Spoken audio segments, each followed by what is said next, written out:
अगर तुम अचानक से अपनी फेवरेट आरपीजी गेम में पहुंच जाओ, एक हीरो बनकर नहीं, ना ही एक विलन बनकर, तुम एक थर्ड क्लास विलन बनकर टेलीपोर्ट किए जाते हो कि वर्ल्ड में उतनी ही इज्जत है जितनी तुम्हारी क्रश के सामने तुम्हारी। तो क्या हमारा मेन कैरेक्टर इस स्टोरी को सर्वाइव कर भी पाएगा, या फिर क्या वो इस स्टोरी में कोई बदलाव कर भी पाएगा? यही कॉन्सेप्ट है the extras academy survival guild का। हमारे मेन कैरेक्टर का नाम है एड। स्टोरी शुरू होते ही एड को अकेडमी से बाहर निकाल दिया गया है और देख रहे हो तुम उसे कैसे फेंका जा रहा है भाई बाहर।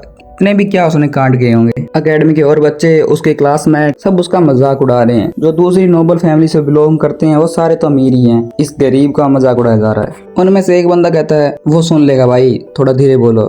दूसरा कहता है हाँ सुने, अपने को क्या ही होगा, क्योंकि उसे तो निकाल दिया ना। और आप लोगों को भी पता ही है नोबल्स के बच्चे कैसे होते हैं, थोड़े सी टाइप। और हमारा हीरो सोच रहा है ये किसी नल्ले की बॉडी में ट्रांसपोर्ट कर दिया भाई, ये स्टोरी तो शुरू होते ही खत्म हो जाएगी। आगे हमें बताया जाता है कि जो गेम हमारा हीरो खेलता था उसका नाम था सिल्वेनियाज फेल्ड स्वॉर्ड मास्टर।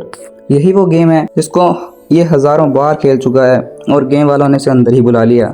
देख रहे हो, दूसरी किसी मानवा या इसेकाई में अगर किसी का रिकानेशन होता है बहुत ही ज्यादा पावरफुल नोबल फैमिली से कोई तगड़ा सा करेक्टर बनता है। और हमारा हीरो तो विलन भी नहीं है भाई, वो तो थर्ड क्लास लेवल पर है, एक ऐसा साइड कैरेक्टर जिसे कभी भी निकाल दिया जाए। आगे हम देखते हैं कि वो अपना स्टेटस चेक करने के लिए किसी आईने पर टैप करता है और जिसमें हमें उसकी स्ट्रेंथ, लक, विल पावर सब कुछ दिखाया जाता है। इसकी स्ट्रेंथ इतनी लो है कि किसी फार्मर की स्ट्रेंथ भी इससे ज्यादा होगी। फिर हमें दिखाया जाता है एड जिस कैरेक्टर की बॉडी में है वो गेम की स्टोरी के लास्ट में एक भिखारी बन जाता है। तो एड थोड़ा मोटिवेट होता है और कहता है कि मैं सर्वाइव करके दिखाऊंगा और मैं अपनी एंडिंग बदल के रहूंगा, चाहे कुछ भी हो जाए। इनकी जो अकेडमी है वो एक आइसलैंड पर है, वो पूरे आइसलैंड को ही कवर करती है और एक टाउन जैसा बनाती है। तो हमारे एड को बाहर निकाल दिया गया है तो उसे कोई शेल्टर तो बनाना होगा ना। आगे हमें बताया जाता है कि उसे बस रहने की जगह से निकाला है, वो अकेडमी में अभी भी जा सकता है। जिस अकेडमी में एड पढ़ता है वो एक ऐसी टॉप टियर अकेडमी है जिससे अगर तुम ग्रेजुएट हो जाओ तो तुम्हारा फ्यूचर ब्राइट ही होने वाला है। एड ने ये गेम कई बार खेला है तो वो डिसाइड करता है कि वो अपने गेम की नॉलेज यूज करेगा और इस अकेडमी में सरवाइव करके रहेगा और ग्रेजुएट भी होगा। अब जब उसे उसकी फैमिली से निकाल दिया गया है तो उसके पास पैसा तो बिल्कुल भी नहीं है और पढ़ने के लिए फीस की ज़रूरत होती है। अगर उसे नेक्स्ट सेमेस्टर में पढ़ना है तो उसे स्कॉलरशिप की बहुत ज़्यादा ज़रूरत है, नहीं तो उसे अकेडमी से भी निकाल दिया जाएगा। फीस भरने से पहले और इम्पोर्टेंट काम वो है फूड, कपड़े और शेल्टर का इंतजाम करना, क्योंकि भाई को आज रात भी तो बितानी है। उसके लगेज में थोड़ा बहुत सामान और कुछ कपड़े हैं जो उसके पहनने के लिए काफ़ी होंगे, तो उसे इंतजाम करना है फूड का और शेल्टर का। अभी अगले सेमेस्टर के शुरू होने में 10 दिन बचे हैं तो उसे इसी टाइम के अंदर अपना शेल्टर बनाना होगा और फूड वगैरह का भी मतलब बेसिक नीड्स का इंतजाम करना होगा। तो वो एक मैजिक डिपार्टमेंट का बंदा है तो मैजिक यूज़ करना स्टार्ट करता है, छोटा मोटा ऐसा ही, जैसे विंड स्लैश वगैरह मार कर आसपास की जगह को साफ करता है।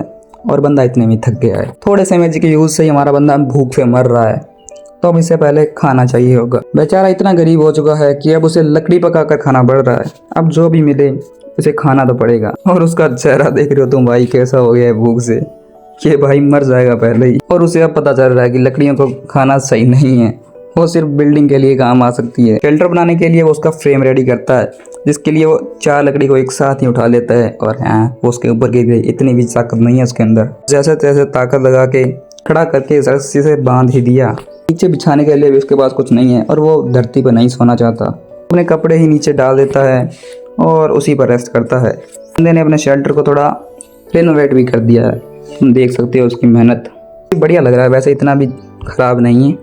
शेल्टर कंप्लीट होने के बाद उसे एक नई स्किल मिलती है, इसमें उसकी थोड़ी लेवल्स वगैरह भी अप होती है, पर ये बहुत ही ज्यादा बेकार है भाई, आधा स्टार है इसकी रेटिंग। तो एड हमें बताता है कि क्राफ्टिंग सिस्टम जो है वो गेम की तरह ही है, जैसे गेम में क्रिएट करने पे बोनस वगैरह मिलते हैं, इसमें भी उसे मिल रहे हैं। एड अपनी क्राफ्टिंग स्किल का यूज करके एक स्पीयर बनाता है जिससे वो कुछ हंट वगैरह करके अपने लिए फूड का इंतजाम कर सके। वो जैसे तैसे करके एक मछली को पकड़ ही लेता है। आज हमारे बंदे को कुछ खाने को मिलेगा लकड़ी के अलावा। आगे हमें एक कैरेक्टर से इंट्रोड्यूस कराया जाता है जो गेम के मेन कैरेक्टर्स में ही एक है। यही वो कैरेक्टर है जिसने एड को हॉस्टल से निकाला था, वो तुम कुछ भी कहो पर स्मैश। आज के लिए बस इतना ही, मिलते हैं अगले एपिसोड में। तो सब्सक्राइब और लाइक कर देना, नेक्स्ट पार्ट के लिए कमेंट कर देना। सायोनारा।